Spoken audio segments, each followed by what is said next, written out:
This video is the definitive guide to what does and what doesn't break your fast when you're aiming for weight loss. We've got a lot to get through, so let's get started. Hi Carb Dodgers, my name is Dr. Dan Maggs. I'm so glad you've landed on my channel, which is all about achieving lasting weight loss through low carb, real food and nutrition, and of course, intermittent fasting. Now, if that sounds like something you'd be interested in, then I'd love to have you on board. Just hit the subscribe button and then the bell to get notified every time I upload a new video. So what I really hope you get out of this video is that fasting can be a lot more flexible than people think. There is a lot more that can be consumed on a fast that will still allow people to achieve their weight loss goals, and it kind of helps fasting become a little bit more sustainable. You see, there are many types of fasting. Dry fasting is the strictest form of fasting. Consume nothing at all, no food, not even water. And this is the kind of fasting that is done by Muslims during the month of Ramadan. Water fasting is where you don't eat anything but can consume water freely. And if you're a purist like all these people that commented on my does coffee break a fast video, then you'll probably leave it at that. You'll say that anything else other than water breaks a fast. And I totally respect your viewpoint. And this is a completely valid way of looking at things. And others will say that if it has any calories in it, then it will cause a metabolic response and will disrupt fasting. And this again is a very valid way of looking at things, and probably for losing weight, it's the optimum way of doing things. But it's not the only way of doing things. Because at the other end of the spectrum, we have something that purists probably wouldn't say is fasting at all, but it can still be really effective, and that is the 5-2 diet. Now, the 5-2 diet has been really popular over the last few years, and if you haven't heard of it, it basically works like this. 5 days a week, you eat exactly what you would normally eat. The other 2 days a week, you restrict yourself to eating just 500 calories for women and 600 calories for men throughout the whole day. Now, the only reason that there is any food allowed on the fast days is that its inventor, Dr. Michael Mosley, didn't think that people would accept a complete fast for 2 days a week. But what is really important here is not whether this is truly fasting in the purest sense, but is it helping people achieve their weight loss goals? And the answer is a resounding yes. So if you can still achieve your goals and eat 500 to 600 calories on a fast day, then surely there's some grey area there. Personally, I like to think about fasting in a different way, not necessarily in terms of putting names on it, but in terms of how it supports your weight loss goals. In order to work out whether something breaks a fast or not, we need to think about the metabolic function of a fast. The goal is to get in and maintain a fasted state within your body. And in order to get the best results of fasting, it's good to stay in this state as long as possible. So what's the fasted state? The fasted state is characterized by low insulin levels, raised glucagon levels, which is insulin's opposite number, normal blood glucose levels, especially in non-diabetics, increased fat burning, and ketone production. The key point is that in the fasted state, you're burning your own body fat for energy, and of course, that's what you want in order to lose weight. So in order to work out whether something really breaks a fast, we need to know what impact it has on that fasting state. Let's look at the macronutrient impact. All macronutrients, that is carbohydrates, proteins and fats, have an impact on insulin levels, but to a greater or lesser degree. Take a look at this graph. We have time running across the bottom and insulin levels up the side. We can see that carbohydrates have a big impact on insulin levels. Protein also has an impact on insulin levels, but much less than carbohydrates. Fat, on the other hand, has a minimal impact on insulin levels, but interestingly, not none. So consuming any of these things will increase insulin levels to varying degrees. They will also supply your body with energy, which it will use preferentially rather than burning its own stored body fat. But when we're thinking about fasting for weight loss, we need to consider the time it's going to take for your body to deal with what you've just eaten in order to get back to that same state of burning fat that you were in before. And don't worry, if you're not 100% clear on what I mean, I'm going to take you through some examples. Let's start with green tea. Green tea is the jackpot. Green tea is amazing. This is something you really should consider drinking when fasting for weight loss. Green tea is good for you on so many levels, but importantly, it's got some good evidence that it increases the metabolic rate and the rate that fat burns. Herbal teas. Now, you used to know where you stood with herbal teas. They're pretty much free of any metabolic effect on the body. But herbal teas are getting a bit strange. People are trying to get clever and they're putting all sorts of bits and bobs in there. Now, if it's plain old herbal tea, you should be fine. If it looks a bit strange, check the label. But realistically, it's unlikely that there'll be anything in there that will significantly disrupt your fast. Black tea is much the same as the first two, but who drinks black tea? Certainly not how we do things here in England. It needs some milk in it, and we will talk about milk very shortly. Black coffee, as I mentioned in the video the other day, no protein, no carbs, no fat. It's all good to go for fasting. Now, artificial sweeteners, we're talking about things like saccharin or sweeten low, sucralose, which is Splenda, aspartame, which is the sweetener in most diet drinks, stevia, sugar alcohols such as xylitol, there's a few others that also end in tol. Now, I don't want to turn this into a video about whether sweeteners are good for you or not. If you want me to make that video, then please let me know in the comments down below. Personally, I'm not a big fan of artificial sweeteners, as whilst they don't have the same effect on you as sugar, most of them are synthetic chemicals, and I wouldn't classify them as real food, which is one of the core principles of this channel. But this is about whether they break a fast or not. So, do they increase blood glucose? Well, no, they don't. Using these in your coffee, tea, or diet beverages won't increase your blood glucose. What is less clear is the long-term effect of drinking these on blood glucose levels. There are some studies that have found negative effects of sweetener consumption on gut bacteria, which appears in turn to have a negative impact on blood glucose control.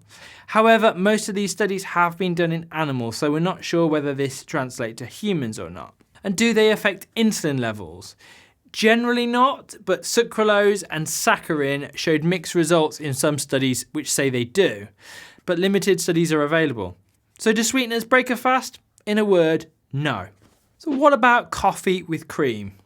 A small amount of cream is going to provide your body with a small amount of fat and a very, very small amount of carbohydrate.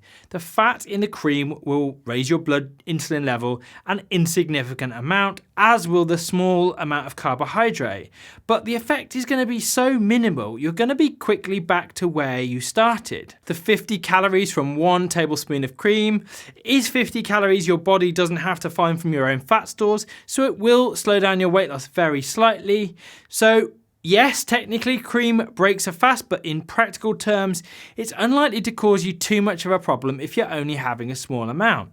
However, if you have 4 tablespoons of cream in every cup of coffee and you have 5 cups of coffee during a morning, then you might find your results a little bit less pleasing. Now let's look at bulletproof coffee. So what is in bulletproof coffee? Well, there are lots of different recipes, but the classic version contains coffee, butter or ghee, and medium chain triglyceride oils, which are also known as MCT oils. Now, there's about 9 times more calories in a mug of bulletproof coffee than there is in a coffee with a tablespoon of cream in it.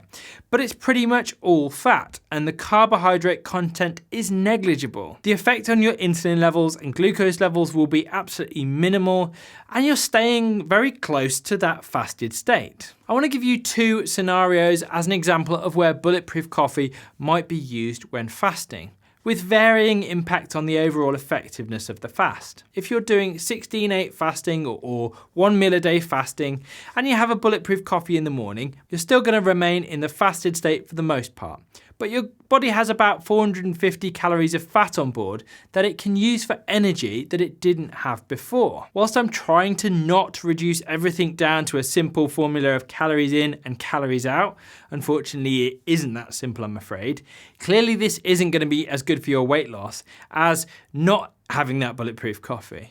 But if you're just getting started with a ketogenic diet, it can be a really useful tool to help you transition to a 16/8 or 1 meal a day fasting pattern. And this is exactly how I started my weight loss journey back in 2016. And I was still able to lose loads of weight, even with almost daily bulletproof coffees in those first few months. Now let's think about it in terms of longer fasting. Now think about if you're doing an alternate day pattern of fasting, and on your fast day you decide to have a bulletproof coffee as a pick-me-up.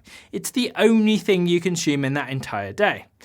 That MCT oil is readily turned into ketones in your liver, and this can have a real energy boosting effect and can be really handy, say if you're going to do a workout or something. But it is still energy your body will use before burning its own fat. But you're still only consuming about 450 calories in the whole day, with a minimal effect on the hormone levels needed to maintain that fasted state. So yes, technically to the letter of the law, you're breaking your fast, but you're still getting almost all of the benefits of that longer fast. Using pretty much pure fat in this way is commonly called fat fasting. People also use fat bombs, which are snacks which are pretty much pure fat with similar effect. If you're trying to do longer fasts for the first time and you're struggling a bit, and rather than breaking your fast early with a full meal, it's an option to try fat fasting. What about tea and coffee with milk? Milk is kind of at the other end of the dairy scale to cream and butter. It's got a lot more of the milk sugar lactose in it, and not so much fat. Lactose is two sugar molecules stuck together, glucose and galactose. And when you drink milk, the lactose is broken down in the body and the galactose is turned into glucose. So I always find it helps to think of the sugar in milk as just glucose, because that's what it ends up as. So milk is definitely going to raise your blood glucose levels, which will cause your insulin levels to rise and disrupt that fasting state much more than the same number of calories of cream or butter would. But what if you only just have a small amount? Yeah, the quantity of milk here is really important. If you're having just a splash of milk in your tea or coffee, then you're ingesting only a very, very small amount of glucose, which will cause a minimal blip, which your body will quickly deal with, and in theory, should be back to the fasted state in no time at all. Compare that to a latte, which is made from almost entirely milk. I'm just going to use a Starbucks grande or medium latte here as reference. It has about the same carbohydrate content as 4 or 5 teaspoons of sugar. Now that is clearly going to have a pretty significant impact on your fasting state for some time to come. What about lactose-free milk? So I had a few people comment this question on my video about coffee. If lactose is the problem in milk, surely I can just drink lactose-free milk. Now I like your thinking here, people. I like your thinking. The reason they make lactose milk is for people who can't break down the lactose themselves. Basically what they do is they add an enzyme that breaks it down so you don't have to do it yourself. Now this simple bit of biochemical trickery solves the problem for people who can't digest lactose itself. However, it doesn't actually change the carbohydrate content of the milk in a meaningful way.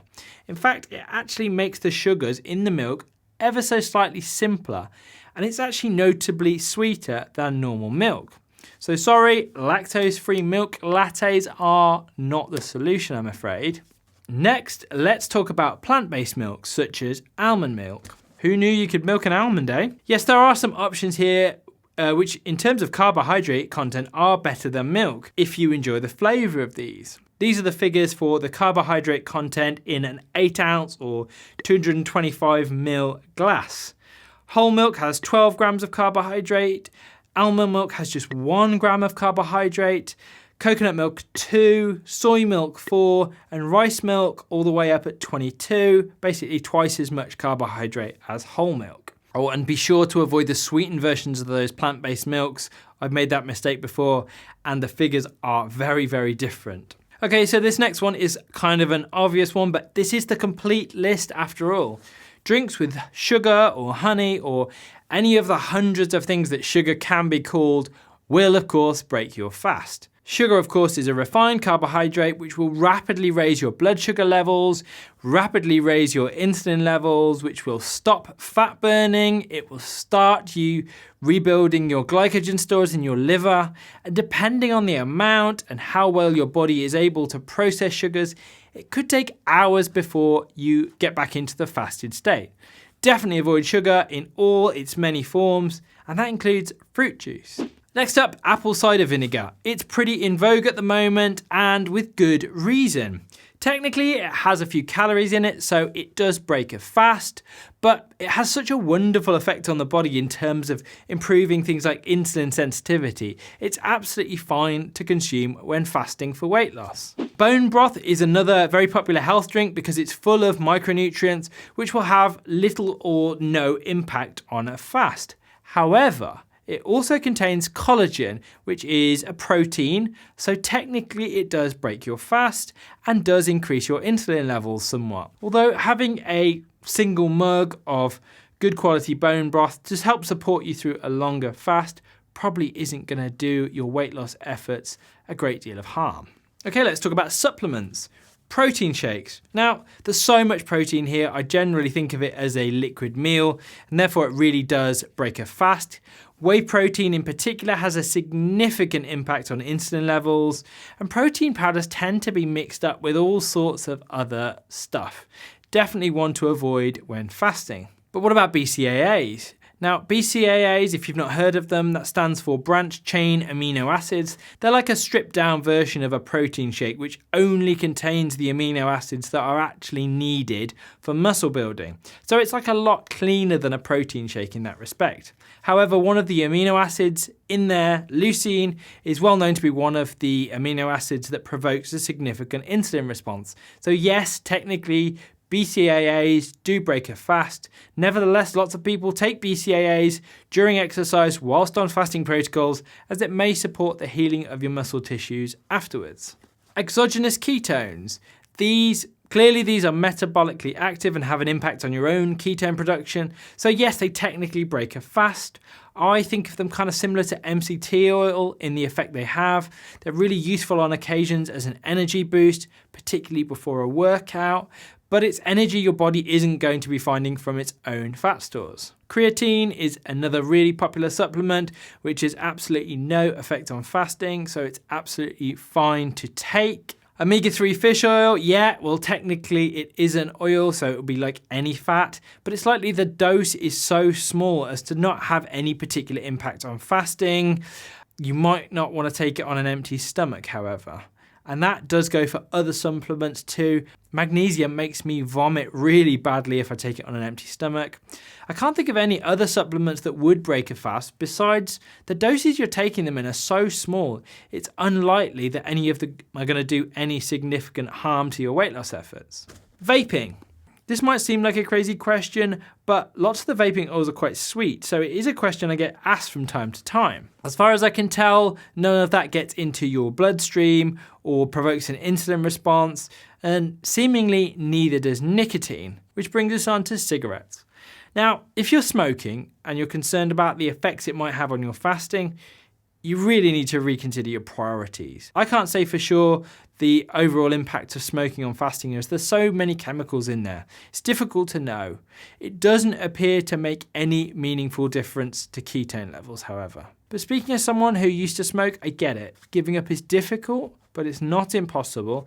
But it's the single biggest change you need to make for the sake of your health if you are a smoker. I think that's about all the common questions I get asked about what breaks a fast. I hope this has given you a bit more of an idea about how flexible you can actually be when you're fasting.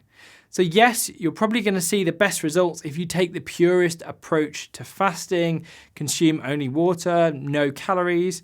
But when it comes to living your life and integrating fasting on a regular basis to achieve your goals, it is okay to experiment a little bit without massively decreasing your results. I really hope you found this video helpful. If you have, I'd really like it if you gave it a thumbs up. If there's anything that I've missed out, then please let me know in the comments down below.